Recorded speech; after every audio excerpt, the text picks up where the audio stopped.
Estamos aquí en el Parlamento de Estrasburgo, en el Parlamento Europeo, en la sesión plenaria. Hoy hemos votado una resolución importante, una resolución sobre el ascenso de la extrema derecha, la vuelta otra vez del fascismo y el aumento preocupante de las agresiones de carácter xenófobo y fascista por toda Europa. Una resolución en cierta medida motivada por agresiones como la que sufrió nuestra compañera de nuestro grupo político, Eleonora Forenza, una agresión por parte de los neonazis de Casa Pom en Italia. Estamos viendo y hemos condenado todas esas agresiones, también hemos condenado el auge de lo que podrían ser los partidos xenófobos de extrema derecha.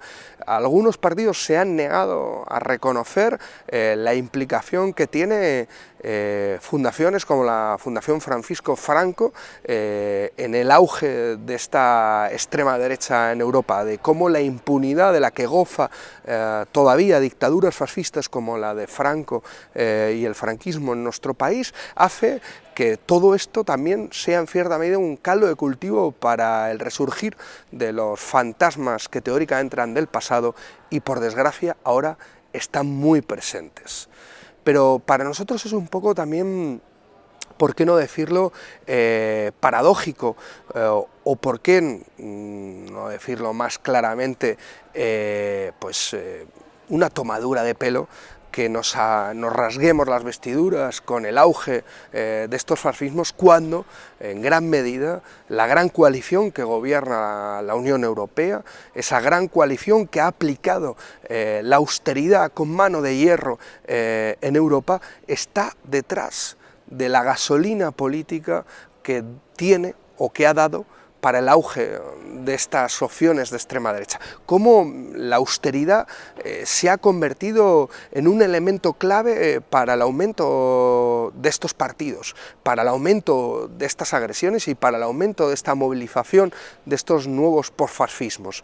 Cómo la austeridad ha construido en el imaginario europeo, entre las clases populares, una idea de escasez, de no hay para todos, y si no hay para todos, hay una respuesta fácil, sencilla, una respuesta que están dando estos partidos neofascistas: si no hay para todos, expulsemos a sectores sociales del reparto. ¿Y a quién se expulsa? A los más débiles, se expulsa a los migrantes utilizados como un chivo expiatorio para que no veamos a los verdaderos culpables de la crisis, a los verdaderos culpables de que no haya recursos para todos, que son los que vienen en yate y no los que vienen en patera a Europa.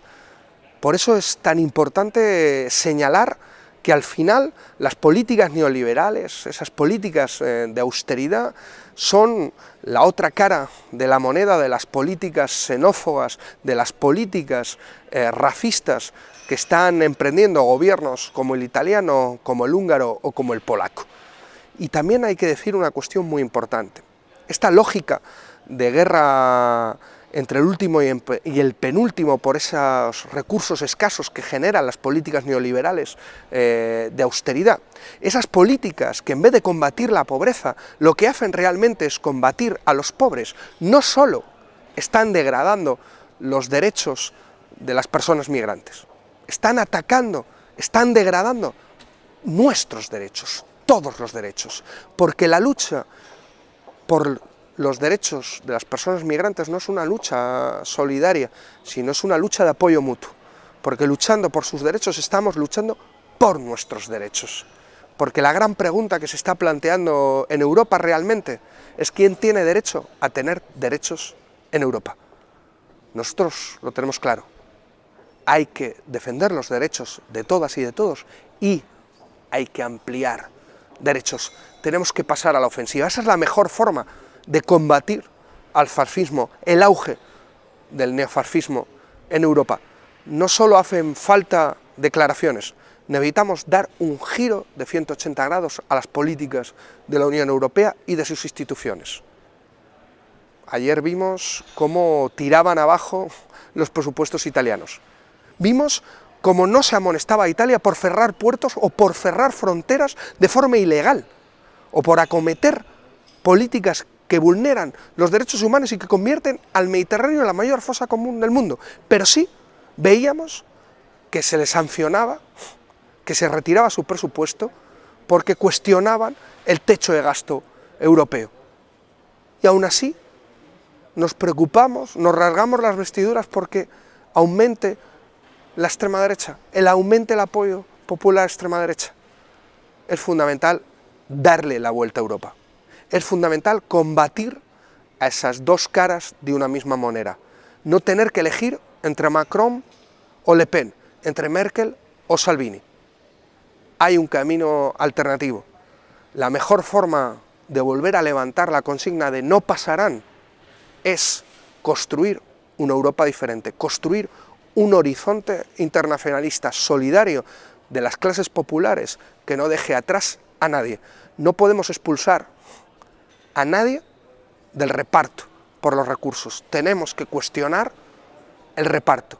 Tenemos que cuestionar que el 1% se quede con el 99% de todo. La mejor forma, la consigna ahora mismo para levantar un movimiento antifascista y democrático en Europa es cuestionar ese reparto, es hablar del reparto del trabajo, de los trabajos, y hablar del reparto de la riqueza. Es hablar de darle la vuelta a Europa.